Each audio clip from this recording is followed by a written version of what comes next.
जन्म होता है। उस परी का जन्म माता पिता के लिए खुशियों व जिम्मेदारियों का तोहफा था। वो नन्ही परी धीरे धीरे बड़ी होने लगी। खुद के धर्म से अनजानी थी वह, अपनी संस्कृति से अज्ञानी थी। आदि पद्म पुराण पढ़े नहीं, बस सिनेमा की दीवानी थी। आधुनिक परिप्रेक्ष्य में अध्ययन के साथ साथ शास्त्रों का अध्ययन व गुरुओं का सानिध्य नितांत आवश्यक है, क्योंकि हमारे बच्चे गीली मिट्टी के समान हैं। यदि हम उन्हें आकार नहीं देंगे तो कोई और आकर के किसी और तरह का आकार दे देगा। तो आइए चलते हैं अगले दृश्य की ओर, यानी कि शालिनी के घर। सुनो बहू, मुझे अच्छा नहीं लग रहा है। आखिर हम बिटिया को बाहर पढ़ने क्यों भेज रहे हैं? अरे माँ जी, आप चिंता न करिए। बाहर कहाँ है? भारत में ही तो है कॉलेज। आजकल सभी के बच्चे पढ़ते हैं बाहर, और हमारी शालिनी को जो कॉलेज मिला है वह हर किसी को नहीं मिलता है। सबसे बेस्ट कॉलेज है, वो बहुत बड़ी शख्सियत बन सकती है। आजकल हमने अपना घर छोड़कर बाहर जाकर पढ़ना इसे फैशन बना लिया है, और नितांत मूर्खता ही है। आप सभी के सामने प्रस्तुत है इस नाटिका का चतुर्थ दृश्य, कॉलेज से लौटते हुए हॉस्टल की ओर। हे नमिता, तुम कौन से भगवान को मानती हो? हम कम्युनिस्ट हैं, हम किसी भगवान को नहीं मानते। और शालिनी, तुम्हारे यहाँ तो पूरे 24 भगवान होते हैं, पर इन सब में सबसे श्रेष्ठ कौन है? शायद आदिनाथ भगवान? नहीं, शायद पार्श्वनाथ भगवान। अरे नहीं, मुझे तो लगता है महावीर भगवान ही बेस्ट है। या अल्लाह, कितना कंफ्यूजन है। तुम इस पूरे यूनिवर्स को सिर्फ अल्लाह चलाते हैं, ओनली अल्लाह। आतिफा की बातों ने शालिनी और नम्रता के मन में इस्लाम के बीज को बो दिया था, और बीज को वृक्ष बनने में देर नहीं लगती। आतिफा समय समय पर अपने बोए गए बीज में अपनी बातों व क्रियाओं के साथ खाद पानी देती रहती थी, उसे पुष्ट करने में लगी रहती थी।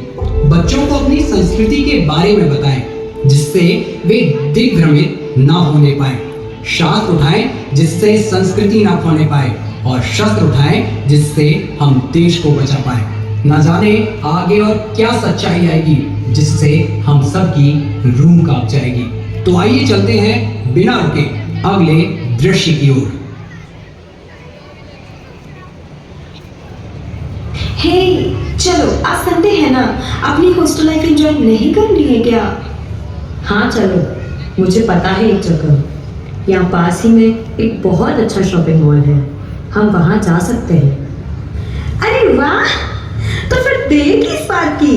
चलो रेडी हो जाओ गर्ल्स। तुम लोग चलो, मुझे पास ही में एक छोटा सा काम है, मैं करके आती हूँ। ओके। वे सभी मॉल में घूम रहे थे, तभी आकर के कुछ मनचले लड़के उन्हें छेड़ने लगते हैं। हाथ कैसे लगाया? अरे छोड़ो, हेल्प, हटो, दूर हटो। सभी इस हालत में हॉस्टल न जाकर आतिफा के घर की ओर चले जाते हैं। वहां उन्हें आतिफा के भाई और कजिन्स मिलते हैं, जिनसे वे काफी समय से जुड़ी हुई थी, और शायद अब वे दोस्त से भी बढ़कर के कुछ उनके लिए बन गए थे। ये सब हुआ था, वो भी एक सोची समझी साजिश के अंतर्गत। उन चारों लड़कियों में इस्लाम के प्रति विश्वास बढ़ाने के लिए अब आतिफा को ऊपर से प्रेशर आने लगा था। अब देखते हैं अगला दृश्य। आई एम सॉरी गाइस, ये तो होना ही था। तुम लोगों को मेरी बात बुरी लगेगी, पर सच तो ये है कि गलती सारी तुम्हारी है। सारी लड़कियां यहाँ हिजाब पहनी थी, बस तुम तीनों को छोड़कर। Allah always protect us. I am sorry, but he is not like your god. Are you trying to say only Allah protects, other God can't protect? हाँ, यही सच है। तुम लोगों के गॉड इतने हेल्पलेस है, वो खुद ही दूसरों की मदद से बचते रहते हैं। शालिनी और नम्रता के मन में अज्ञानता के कारण आतिफा की बातें घर कर गईं। वे इस बारे में सोचने लगी और खुद को बचाने के लिए हिजाब पहनने लगी। वे लड़के भी वहां आ गए जिन्हें वो अपना दोस्त समझने लगी थी, और उनके प्रति चिंता जाहिर करके वे उन्हें दवाइयाँ देने लगे। वे नहीं जानती थी उन गोलियों से उनका दर्द ठीक नहीं होगा या कम नहीं होगा, बल्कि हमेशा के लिए बढ़ जाएगा, क्योंकि वे गोलियां थी ड्रग्स की। इसलिए हम आप सभी माता पिता को बताना चाहते हैं, देखिए कि किस प्रकार से आपके धर्म के उदाहरणों की प्रस्तुति की गई। पर वो शालिनी इस सच को क्यों नहीं समझ पाए? मैं बताता हूँ, तुमने अपनी संतानों को ठीक से नहीं पाला, उन्हें अपनी धर्म और संस्कृति में नहीं ढाला।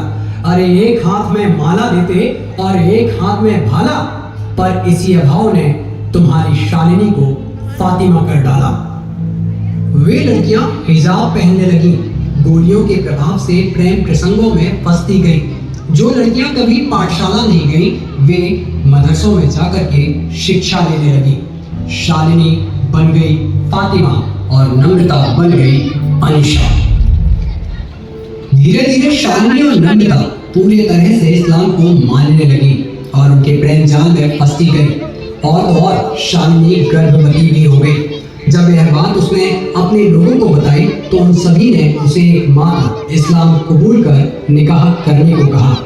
वो भोली भाली या फिर यूं कहो कि भूली भाली लड़की इन सब को करने के लिए तैयार हो गई और निकाह के बाद सीरिया तक जाने को तैयार हो गई। और लोगों ने शालिनी का माइंड वॉश कर दिया था और शालिनी सीरिया के लिए निकल गई।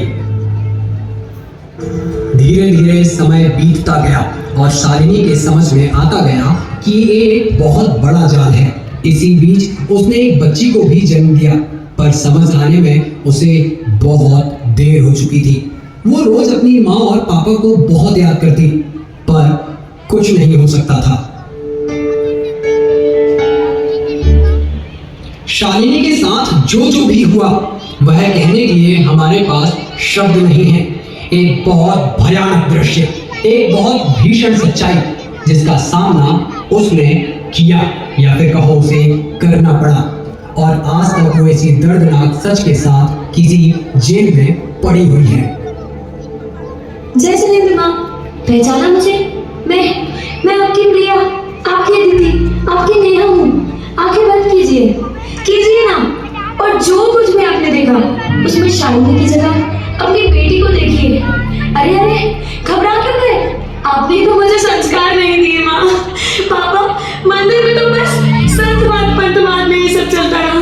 मैं गुरुओं के पास सीख नहीं पाई। माँ, मुझे पाठशाला क्यों नहीं भेजा? माँ, गुरुओं के पास क्यों नहीं भेजा? दिमाग में मात्र धर्म भरेंगे, लौकिक के साथ आध्यात्मिक शिक्षा भी देंगे। उनके दिमाग में धर्म संस्कार भरेंगे, धर्म के प्रति कटुता नहीं। जिस दिन आपने यह प्रण कर लिया उसी दिन मुझे न्याय मिल जाएगा। मैं आजाद हो जाऊंगी, मैं आजाद हो जाऊंगी, मैं आजाद हो जाऊंगी।